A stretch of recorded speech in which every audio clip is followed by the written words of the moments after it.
बिस्मिल्लाहिर्रहमानिर्रहीम। अस्सलाम वालेकुम स्टूडेंट्स, मैं ज़फ़र अली शाह आपका केमिस्ट्री टीचर। स्टूडेंट्स, हमने चैप्टर 12 स्टार्ट किया था, इलेक्ट्रोकेमिस्ट्री से रिलेटेड है। इलेक्ट्रोकेमिस्ट्री आप जानते हैं कि ये फ़िज़िकल केमिस्ट्री या केमिस्ट्री की वो शाख है जिसमें हम इलेक्ट्रिकल एनर्जी की कन्वर्शन केमिकल एनर्जी में डिस्कस करते हैं और केमिकल एनर्जी दोबारा इलेक्ट्रिकल एनर्जी में जब कन्वर्ट हो, इस स्टडी को हम इलेक्ट्रोकेमिस्ट्री कहते हैं। उसी सिलसिले को आगे बढ़ाते हैं स्टूडेंट्स। आज की क्लास में हम डिस्कस करेंगे Faraday's laws of electrolysis. Electrolysis या इलेक्ट्रोलाइटिक प्रोसेस आप जानते हैं कि जब हम इलेक्ट्रोलाइट्स की सोल्यूशन से करंट पास करते हैं और केमिकल चेंज हो, उसको हम इलेक्ट्रोलाइटिक प्रोसेस या इलेक्ट्रोलिसिस कहते हैं। ठीक है स्टूडेंट्स, आइए शुरू करते हैं Faraday's laws of electrolysis. Students, आपकी किताब के मुताबिक माइकल फैराडे 1813 उसने एक रिलेशन दी, क्वांटिटेटिव रिलेशन, जिसमें हम क्वांटिटी की बात करते हैं, how much of the substance उसकी बात करते हैं। ठीक है, इलेक्ट्रिक करंट या इलेक्ट्रिसिटी और जो इलेक्ट्रोलिसिस प्रोसेस के दौरान एनोड और कैथोड पर जो सब्सटेंसेस डिपॉजिट हो जाती हैं, जो आयंस डिपॉजिट हो जाते हैं, उनकी मासेस के बारे में या उनकी क्वांटिटेटिव रिलेशन के बारे में इंफॉर्मेशन है। ठीक है स्टूडेंट्स, तो फर्स्ट लॉ ऑफ फैराडेज का स्टेटमेंट ये है स्टूडेंट्स के the amount of substance deposited W। अगर हम कहते हैं कि हम एक इलेक्ट्रोलाइटिक प्रोसेस कर रहे हैं, अगर आपको याद हो 9th की केमिस्ट्री में हमने एक टॉपिक डिस्कस किया था इलेक्ट्रोकेमिस्ट्री चैप्टर में, इलेक्ट्रोलाइटिक रिफाइनिंग ऑफ कॉपर। अब जिस मेटल को हम रिफाइन करते हैं उसका एनोड बनेगा और उसको जिसके सरफेस पर डिपॉजिट करते हैं उसका कैथोड बनेगा। अगर हम कॉपर को रिफाइन कर रहे हैं तो कॉपर का एनोड भी होगा और कैथोड भी होगा। अब एनोड से आयोनाइज होगा और कैथोड पर डिपॉजिट होगा, तो कैथोड पर कितना डिपॉजिट होगा उसको हम W से रिप्रेजेंट करते हैं। ठीक है स्टूडेंट्स, तो the amount of substance W deposited और लिबरेटेड, एनोड से लिबरेट होगा स्टूडेंट्स, आयोनाइज होगा, सोल्यूशन में आएगा और कैथोड पर डिपॉजिट होगा। An electrode is directly proportional to the quantity of electricity. क्यों? मतलब ये है स्टूडेंट्स, आसान अल्फाज में हम कह सकते हैं कि इलेक्ट्रोलाइटिक प्रोसेस को हम जितना ज्यादा टाइम देंगे उस प्रोसेस को, 1 घंटा 2 घंटे या ज्यादा, तो उतना मटेरियल हमारे साथ डिपॉजिट होगा। ठीक है, कैथोड पर या एनोड पर। अब वो कंडीशंस पर डिपेंडेंट है, लेकिन यहाँ पर आपकी समझ के लिए हम कैथोड की बात करेंगे क्योंकि एनोड पर ऑक्सीडेशन और कैथोड पर रिडक्शन होगी। स्टूडेंट्स, अब यहाँ पर इस स्टेटमेंट को मैथमेटिकली हम एक्सप्लेन करते हैं कि the amount of substance W is directly proportional to the amount of the current या इलेक्ट्रिसिटी हम कह सकते हैं। ठीक है, जितना ज्यादा करंट पास होगा उतना ज्यादा अमाउंट ऑफ द सब्सटेंस क्या होगा, डिपॉजिट होगा ऑन इलेक्ट्रोड्स। अब क्योंकि मैथमेटिकल रूल्स के मुताबिक जब हम दो वेरिएबल्स में से प्रोपोर्शनैलिटी साइन को रिमूव करते हैं तो प्रोपोर्शनैलिटी कांस्टेंट इंसर्ट कर लेते हैं। यहाँ पर इस साइन को रिमूव करने के बाद इक्वलिटी साइन आएगा और प्रोपोर्शनैलिटी कांस्टेंट Z आएगा। अब Z के बारे में क्या है students, W is mass in grams, जो डिपॉजिट होगा या लिबरेट होगा इलेक्ट्रोड्स पर। Q is the amount of charge in Coulomb's, कि कितने चार्ज हमने पास किया है, और Z जो है प्रोपोर्शनैलिटी कांस्टेंट है, जिसको हम इलेक्ट्रोकेमिकल इक्विवेलेंट भी कहते हैं। ठीक है स्टूडेंट्स, इलेक्ट्रोकेमिकल इक्विवेलेंट का मतलब है इक्विवेलेंट मास या इक्विवेलेंट मॉलिक्यूलर मास हम कह सकते हैं। स्टूडेंट्स, अगर आप देखते हैं सल्फ्यूरिक एसिड है जिसका केमिकल फार्मूला है H2SO4। H2SO4 सल्फ्यूरिक एसिड का मोलर मास है 98 ग्राम्स पर मोल। अब स्टूडेंट्स, सल्फ्यूरिक एसिड जब आयोनाइज हो जाएगा तो ये 2 प्रोटॉन रिलीज करेगा। अब हम इक्विवेलेंट मास या केमिकल इक्विवेलेंस कैसे कैलकुलेट करेंगे? सल्फ्यूरिक एसिड का मोलर मास डिवाइडेड बाय 2 का फैक्टर कहां से आएगा? इसको हम N फैक्टर कहते हैं। 2 कहां से आएगा? 2 वहां से आएगा जब सल्फ्यूरिक एसिड आयोनाइज होगा तो ये हमें 2 प्रोटॉन देगा और उसके साथ साथ सल्फेट आयन की फॉर्मेशन होगी। अब ये 2 जो है नंबर ऑफ रिप्लेसेबल आयंस इसको हम कह सकते हैं, तो 98 डिवाइडेड बाय 2, तो 49 इसका आंसर आएगा। 49 इज द इक्विवेलेंट वेट या equivalent mass of sulphuric acid. Ions की केस में हम कैसे करेंगे, जैसे कॉपर आयन है, सपोज स्टूडेंट्स कॉपर है, वो ऑक्सीडाइज होकर कॉपर डबल पॉजिटिव और 2 इलेक्ट्रॉन्स देगा। अब मोलर मास ऑफ कॉपर को डिवाइड कर ले आप 2 पर, क्योंकि इसने 2 इलेक्ट्रॉन रिलीज किए हैं, ठीक है students. N factor of copper is 2, या अगर इसकी रिडक्शन होगी तो ये 2 इलेक्ट्रॉन्स गेन करेगा, लॉस ऑफ इलेक्ट्रॉन या गेन ऑफ इलेक्ट्रॉन दोनों। अब जितने इलेक्ट्रॉन्स गेन या लूज होंगे उन पर उस सब्सटेंस का एटॉमिक वेट जो है या मोलर मास जो है वो डिवाइड कर लें, वो उसके केमिकल इक्विवेलेंस के बराबर होगा, ठीक है स्टूडेंट्स। अब हम कहते हैं कि व्हाट अबाउट जेड, जेड की क्या वैल्यू होगी, तो उसके लिए स्टूडेंट्स अगर हम कहते हैं कि इस प्रोसेस में हम 1 कूलम्ब चार्ज को पास करवाते हैं या 1 कूलम्ब इलेक्ट्रिसिटी पास करवाते हैं स्टूडेंट्स, तो फिर Q is equal to 1 coulomb. In turn, equation number 1 becomes W is equal to Z, ठीक है स्टूडेंट्स। अब W जो है ये उस मटेरियल का जिसकी डिपोजिशन या लिबरेशन हो रही है स्टूडेंट्स, उसका मास इन ग्राम्स है, तो फिर हमारे पास Z जो होगा वो क्या होगा कि Z is mass of a substance deposited when 1 coulomb electricity is passed through the electrolyte। जब उस इलेक्ट्रोलाइट से 1 कूलम चार्ज पास हो तो जितना मास डिपॉजिट होगा उस आयंस का, उन आयंस का, तो फिर वो किसके बराबर होगा, Z के बराबर होगा, ठीक है स्टूडेंट्स। अब mathematically Q is equal to IT, in fact I is equal to charge per unit volume. Current को हम इस तरह डिफाइन करते हैं स्टूडेंट्स कि I is equal to charge per unit volume. Charge का यूनिट है, फिजिक्स से आपको पता है, चार्ज का यूनिट है कूलम्स और करंट का यूनिट है एम्पेयर। तो ampere is equal to coulombs per time, per unit time. तो या यूनिट्स की बात नहीं करते फिलहाल, I is equal to QT and we need या we can say Q is equal to I multiplied by T। तो स्टूडेंट्स Q की वैल्यू को इक्वेशन नंबर 1 में इंसर्ट कर लेते हैं तो हमारे पास इक्वेशन नंबर 3 आ जाएगा कि W is equal to ZIT। This is the statement या this is the mathematical explanation of coulomb's first law of electrolysis. Students आपको मैं बताता चलूं, इन लॉज की एक्सप्लेनेशन आपकी किताब में जितनी है यहाँ पर आपको उतनी ही इंफॉर्मेशन डिलीवर की जा रही है, ठीक है, आसान अल्फाज में और briefly. What about Faraday's second law of electrolysis? आइए बोर्ड नंबर 2 पर डिस्कस करते हैं। Students second law of electrolysis हमें क्या इंफॉर्मेशन डिलीवर करती है? If same amount of current is passed through solution of different electrolytes, अगर हम 2 इलेक्ट्रोलाइटिक सॉल्यूशंस को एक सीरीज में कनेक्ट कर लें, ठीक है स्टूडेंट्स, और अब अगर उनसे करंट पास हो तो जो amount of the substance deposit होगा इलेक्ट्रोड्स पर वो बराबर होगा उन सब्सटेंसेस की केमिकल इक्विवेलेंस के रेशो के बराबर। मैं जरा डायग्राम ड्रा करूं, इंशाल्लाह आपको ये बात वाज़ेह हो जाएगी। स्टूडेंट्स 2 हाफ सेल्स हैं हमारे पास, जनरल डिस्कशन करते हैं इस पर, स्पेसिफिक नहीं कि इनमें से इलेक्ट्रोड्स कौन से या किस मटेरियल के बने हुए हैं। अब स्टूडेंट्स 2 हाफ सेल्स हैं जिसको हमने एक्सटर्नली कनेक्ट किया है बैटरी सोर्स के साथ। This is anode, this is cathode.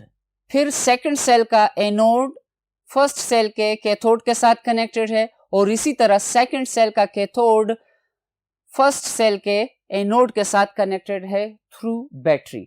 अब ये सीरीज में है स्टूडेंट्स, ये इलेक्ट्रोलाइट्स जो हैं ये सीरीज में है। अब इनसे जब करंट की पैसेज होगी सेम करंट पास होगी यहां से, ठीक है स्टूडेंट्स। अब इसके बारे में फैराडे कहता है कि अगर इससे हम सेम अमाउंट ऑफ चार्ज या same amount of current pass करें तो इन इलेक्ट्रोड्स पर आयंस की जो डिपोजिशन होगी या लिबरेशन होगी, जो आयंस रिलीज होंगे, वो इनकी केमिकल इक्विवेलेंस की रेशो के बराबर होगा। जैसे मैथमेटिकली मैं कह सकता हूं कि W1 amount of the substance deposited in cell number 1 divided by amount of the substance deposited in cell number 2, जिसको हम W1 और W2 से रिप्रेजेंट करते हैं। रेशो है students is equal to the chemical equivalence of first to the chemical equivalence of second. ठीक है students, आपकी समझ के लिए केमिकल इक्विवेलेंस को यहां पर मैंने स्मॉल ई और E1 और E2 से रिप्रेजेंट किया। या इस लॉ का सेकंड स्टेटमेंट हम इस तरह देख सकते हैं या पढ़ सकते हैं स्टूडेंट्स के the masses of different substances liberated for the same quantity of current are proportional to their equivalent masses. अगर इससे आप इस मैथमेटिकल फॉर्म से जो आपके सामने बोर्ड पर मौजूद है, अगर इससे हम W1, W2, E1 और E2 खत्म कर दें, इक्वलिटी का साइन खत्म कर दें, तो फिर W ये वाला स्टेटमेंट हमारे पास बन जाएगा students, W is directly proportional to Q, ठीक है, या W is directly proportional to E। अच्छा स्टूडेंट्स, एग्जाम्पल के तौर पर same amount of current through dilute copper sulphate और डाइल्यूट सिल्वर नाइट्रेट सोल्यूशन से, क्योंकि दोनों इलेक्ट्रोलाइट्स हैं, डाइल्यूट हैं, इनसे जब हम करंट पास करेंगे स्टूडेंट्स, तो एक इलेक्ट्रोलाइटिक सेल में कॉपर की डिपोजिशन होगी, दूसरे इलेक्ट्रोलाइटिक सेल में फिर सिल्वर की डिपोजिशन होगी। होगा क्या? इंटरवल ऑफ टाइम जो होगा वो सेम होगा। We will find that the ratio of the masses of liberated silver and copper, silver और कॉपर के जो मासेस लिबरेट होंगे स्टूडेंट्स, उनकी रेशो किसके बराबर होगी? 107.88 डिवाइडेड बाय 31.54। अब ये जो है स्टूडेंट्स, ये केमिकल इक्विवेलेंस या इक्विवेलेंट मास की मैंने बात की। Equivalent mass of silver is 107.88. This is in fact the molar mass of silver. और उसके बाद नीचे जो लिखा गया है 31.54, this is the equivalent mass of copper. मैंने कुछ देर पहले आपको कहा स्टूडेंट्स के equivalent mass हम कैसे कैलकुलेट करेंगे? अगर मॉलिक्यूल होगा जहां पर रिडॉक्स रिएक्शंस ना हो, तो उसके लिए जब हम equivalent mass की या केमिकल इक्विवेलेंस की कैलकुलेशन करेंगे, उसका molar mass divided by number of replaceable ions. जैसे सल्फ्यूरिक एसिड की केस में प्रोटॉन्स की मैंने बात की। अगर फास्फोरिक एसिड होगा आपके पास H3PO4, तो फिर number of replaceable ions are 3, आपने उसका मोलर मास 3 पे डिवाइड करना है। इस केस में चूंकि कॉपर 2 इलेक्ट्रॉन गेन करेगा, आपको इसके एक फॉर्मूले से ही वाज़ेह है कि कॉपर 2 आयंस जब रिड्यूस होंगे कॉपर एटम में, तो वो 2 इलेक्ट्रॉन्स गेन करेंगे। अब molar mass of copper divided by 2, ठीक है स्टूडेंट्स, तो उससे हमारे पास कॉपर का इक्विवेलेंट मास या इक्विवेलेंट वेट या केमिकल इक्विवेलेंस आ जाएगा। अब स्टूडेंट्स, हमारे पास कुछ देर पहले मैंने इस इक्वेशन की बात की कि इससे जब कांस्टेंट W1, W2 ये और ये इक्वलिटी साइन हम हटा दे, तो ये इक्वेशन बनेगा students. This is in fact equation number 1, ये बनेगा उससे, जो कि फैराडेज सेकंड लॉ का स्टेटमेंट है, जिसमें हमें कहा गया है कि amount of the substance deposited और liberated is directly proportional to equivalent mass of that substance. मैंने आपको इक्विवेलेंट मास की वजाहत दी स्टूडेंट्स। ये फर्स्ट लॉ है, सेकंड लॉ का स्टेटमेंट है, इक्वेशन नंबर 1। और from first law of electrolysis W is directly proportional to Q। ठीक है स्टूडेंट्स, क्यों? मैंने आपको कुछ देर पहले कहा कि it represents electric charge in coulombs. अब W is directly proportional to IT। मैंने आपको कुछ देर पहले मैथमेटिकली बता दिया कि current is equal to charge per unit volume. फिर हमने उससे चार्ज को इक्वलाइज किया कि charge is equal to current multiplied by time. तो अब Q की जगह IT की वैल्यू आएगी। ठीक है स्टूडेंट्स, अब दोनों स्टेटमेंट्स को हम कंबाइन करते हैं, यहां पर भी W है और यहां पर भी W है, तो दोनों लॉज में लेफ्ट हैंड साइड जो है इक्वल है, तो हमारे पास इक्वेशन इस तरह बन जाएगा कंबाइनिंग से कि W is directly proportional to ITE। अब प्रोपोर्शनलिटी साइन खत्म होगा स्टूडेंट्स और उसकी जगह पर कांस्टेंट आएगा फेराडेस कांस्टेंट जिसको हम कहते हैं, और इसकी न्यूमेरिकल वैल्यू जो है दैट इज 95600 कूलम्स। अब स्टेटमेंट को देखें, for a fixed amount of current for fixed time IT by F factor is constant. Students, इस इक्वेशन नंबर 3 से हम फेराडे सेकंड लॉ को कैलकुलेट कर सकते हैं मैथमेटिकली। कैसे? कि अगर हम एक fixed amount of current pass करें एक पार्टिकुलर टाइम के लिए, फिक्स टाइम के लिए, तो फिर ये वाला फैक्टर जो है IT by F ये कांस्टेंट हो जाएगा। ठीक है, तो कांस्टेंट हटाने से, इक्वलिटी साइन हटाने से प्रोपोर्शनैलिटी साइन आएगा, जिसमें W is directly proportional to the chemical equivalence of that substance. Students, this is all about the Faraday's second law of electrolysis. अब ये वैल्यू कहां से आई है? 9.5600. It represents the charge on 1 mole of electron. अब आपको पता है कि charge on electron is 1.6 cross 10 power -19 Coulomb's. ये एक इलेक्ट्रॉन पर चार्ज है स्टूडेंट्स। अब अगर हमारे पास कितना चार्ज होगा जब 1 मोल इलेक्ट्रॉन होंगे? Na रिप्रेजेंट्स एवोगैड्रो नंबर, और आपको पता है कि 1 mole is equal to Avogadro number. अब एवोगैड्रो नंबर को 1.6 क्रॉस 10 पावर -19 के साथ मल्टीप्लाई कर लें, आपके पास जो आंसर आएगा वो 9.95600 से कम होगा। लेकिन केमिस्ट्स कहते हैं कि इस वैल्यू को हमने 95600 कूलम्स ही लिखना है, वरना इन दोनों की मल्टीप्लिकेशन से आंसर जो आएगा उसमें से थोड़ा सा फर्क होगा। स्टूडेंट्स, ये हमने फेराडे सेकंड लॉ को डिस्कस किया, इससे पहले हमने फर्स्ट लॉ को डिस्कस किया। This is all about these laws of electrolysis. इससे रिलेटेड किताब में न्यूमेरिकल्स हैं, एग्जाम्पल में न्यूमेरिकल्स हैं। ठीक है students, try to calculate those by yourself. आइए बोर्ड नंबर 3 पर एक नए टॉपिक को डिस्कस करते हैं।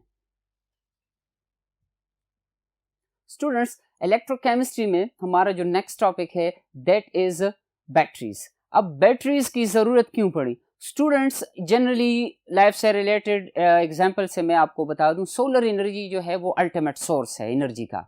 अब जो फॉसल फ्यूल्स हैं जैसे पेट्रोल है, CNG है, डीजल है, कोयला है, इनके बारे में कहा जा रहा है कि नियर फ्यूचर में या थोड़ा सा ज़्यादा इंटरवल अगर हम कंसिडर कर लें, उसमें ये एनर्जी सोर्सेस ख़त्म हो जाएंगे। अब हमने अल्टीमेटली जाना है सन, जो कि सोलर सोर्स है एनर्जी का। अब उस एनर्जी को हम कैसे यूटिलाइज करेंगे, उस एनर्जी को स्टोर हम कैसे करेंगे? उसके लिए हम बैटरीज की तरफ जाते हैं। बैटरीज का फंक्शन क्या है? ये केमिकल एनर्जी को इलेक्ट्रिकल एनर्जी में और इलेक्ट्रिकल एनर्जी को केमिकल एनर्जी के फॉर्म में क्या करती हैं? स्टोर करती हैं।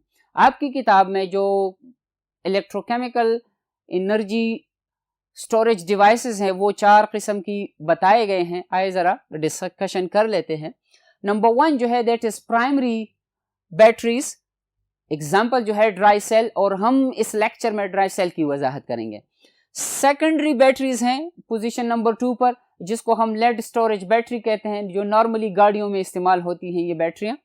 और थर्ड जो है सोलर बैटरीज हैं या सोलर सेल्स हम कह सकते हैं, जो कि सोलर एनर्जी को डायरेक्टली केमिकल एनर्जी में और इलेक्ट्रिकल एनर्जी में कन्वर्ट करती हैं। और आखिरी जो है फ्यूल बैटरीज हैं। ठीक है स्टूडेंट्स, आज की डिस्कशन हमारी है ड्राई सेल से रिलेटेड, जिसको हम प्राइमरी कहते हैं। Primary are irreversible cells. Irreversible cells इस टर्म में कहते हैं कि ये सेल्स जब एक दफ़ा यूज हो जाते हैं तो फिर इनको हम डिस्कार्ड करते हैं, ये दोबारा रिचार्ज नहीं हो सकते। और जो सेकेंडरी बैटरीज हैं ये रिचार्जेबल सेल्स हैं, जैसे मोबाइल बैटरीज हैं। ठीक है स्टूडेंट्स, ड्राई सेल की वजाहत करते हैं students. Dry cell belongs to the category of primary batteries. अब स्टूडेंट्स, आपको पता है कि इलेक्ट्रोलाइटिक सेल्स या इलेक्ट्रोकेमिस्ट्री से रिलेटेड जो सेल्स हैं, अब यहाँ पर जो सेल की टर्मिनोलॉजी हम यूज कर रहे हैं वो बायो से रिलेटेड सेल नहीं है स्टूडेंट्स। यहाँ पर हम सेल उस कंटेनर को कहते हैं जहां पर रेडॉक्स रिएक्शंस होंगे। अब आपको पता है कि रेडॉक्स रिएक्शंस के लिए किन चीजों की जरूरत है? इलेक्ट्रोड्स की जरूरत है और इलेक्ट्रोलाइट की जरूरत है। ठीक है स्टूडेंट्स, अब इस ड्राई सेल में जो इलेक्ट्रोड्स होंगे those are cathode and anode. Anode इसमें से बना होगा जिंक से, जिसको हम कहते हैं कि कंटेनर ऑफ द सेल। अब आप अगर नॉर्मली जो डेली लाइफ में हम सेल्स यूज करते हैं टीवी रिमोट या एसी रिमोट वगैरह में, अगर आप इसको देखते हैं बाहर से जो कवरिंग हमें दिखाई दे रही है that is made of zinc which is acting as anode. अब एनोड आपको पता है कि वो इलेक्ट्रोड है जिस पर ऑक्सीडेशन होगी, ठीक है, लॉस ऑफ इलेक्ट्रॉन। हम एनोड को इसी तरह भी डिफाइन करते हैं कि इससे करंट छोड़कर जाएगा सेल को। Cathode is composed of graphite, graphite लेकिन हैंगिंग ग्रेफाइट मैंने लिखा है स्टूडेंट्स। ग्रेफाइट रॉड होगा जो कि उस कंटेनर के दरमियान में इलेक्ट्रोलाइट में हैंग हुआ होगा। इलेक्ट्रोलाइट क्या है students? Electrolyte is a mixture, moist mixture है। उसमें क्या मौजूद है? एमोनियम क्लोराइड है, मैंगनीज डाइऑक्साइड है, जिंक क्लोराइड है और उसके साथ साथ पाउडर्ड कार्बन है। ठीक है students. Electrodes are separated by porous paper. अब स्टूडेंट्स कंटेनर तो हमने बात की कि वो जिंक का बना हुआ है which is acting as anode. अब एनोड को इलेक्ट्रोलाइट और कैथोड से सेपरेट किया गया है बाय अ पोरस पेपर। ठीक है स्टूडेंट्स। और कंटेनर जो है ये सील्ड है ताकि ये जो मॉइस्चर है उससे एवोपोरेट ना हो। अब होगा क्या इसकी केमिस्ट्री, ये तो हमने कंस्ट्रक्शन की बात की। केमिस्ट्री में आपको पता है कि दो रिएक्शंस होंगे, oxidation reaction and reduction reaction. Oxidation में लॉस ऑफ इलेक्ट्रॉन और रिडक्शन में गेन ऑफ इलेक्ट्रॉन। ठीक है स्टूडेंट्स। अब जिंक चूंकि एक्टिंग एज एनोड वो ऑक्सीडाइज होगा, उससे क्या होगा? Electrons through external circuit approaches cathode. अब एक्सटर्नल सर्किट का क्या मतलब है स्टूडेंट्स? आप टीवी रिमोट पर बटन दबाते हैं जिससे चैनल चेंज हो जाता है या वॉल्यूम कम या ज्यादा हो जाता है। अब जैसे ही हम बटन दबाते हैं चेंज क्यों आ जाता है टीवी स्क्रीन पर? वो इसलिए क्योंकि जब जिंक ऑक्सीडाइज होगा वो इलेक्ट्रॉन्स और टीवी रिमोट की जो सर्किट है उससे होते हुए फंक्शन परफॉर्म कर लेता है, वो इलेक्ट्रॉन आ जाएगा दोबारा कैथोड पर। इलेक्ट्रॉन फ्लो को हम करंट कहते हैं स्टूडेंट्स। एनोड से इलेक्ट्रॉन जाएगा, current leaves the cell through anode, current enters the cell through cathode. और एनोड वो इलेक्ट्रोड है जिस पर ऑक्सीडेशन और कैथोड वो इलेक्ट्रोड है जिस पर रिडक्शन होगी। अब वहां पर क्योंकि हमने बात की स्टूडेंट्स के cathode is made of graphite जहां पर रिडक्शन होगी। अब मॉइस्ट इलेक्ट्रोलाइट मिक्सचर की हमने बात की थी, वहां पर एमोनियम क्लोराइड मौजूद है students in the form of ammonium ion and chloride ion, salt है। इलेक्ट्रॉन्स एमोनियम आयन जो होगा वो इलेक्ट्रॉन गेन कर लेगा, रिड्यूस हो जाएगा किस चीज में? एमोनिया में। उसका पॉजिटिव ऑक्सीडेशन स्टेट जीरो में चला जाएगा, नेगेटिव में चला जाएगा स्टूडेंट, जीरो नाइट्रोजन की केस में जाएगा। अब ओवरऑल रिएक्शन अगर हम देखते हैं, ओवरऑल रिएक्शन उसमें क्या होगा स्टूडेंट्स? एनोड पर जिंक ऑक्सीडाइज होगा, जिंक 2+ आयन में कन्वर्ट होगा और 2 इलेक्ट्रॉन्स उसके साथ रिलीज होंगे। इलेक्ट्रॉन्स एक्सटर्नल सर्किट से होते हुए पहुंच जाएंगे कैथोड पर। अब कैथोड पर क्या होगा स्टूडेंट्स? वहां पर मैंगनीज डाइऑक्साइड मौजूद है, इलेक्ट्रोलाइट में हमने बात की थी।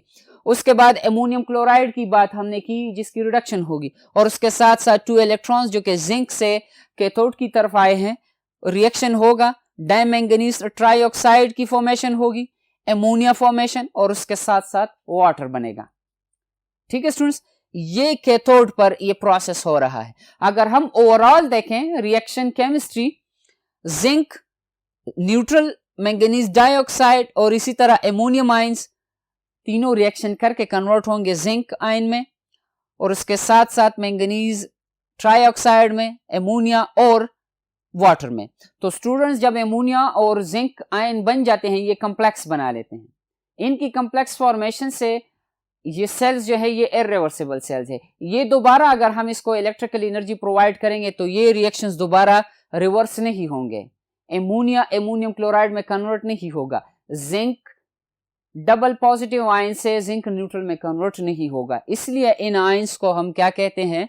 इररिवर्सिबल सेल्स, जो एक दफा यूज हो जाते हैं और उसके बाद उनको डिस्कार्ड किया जाता है।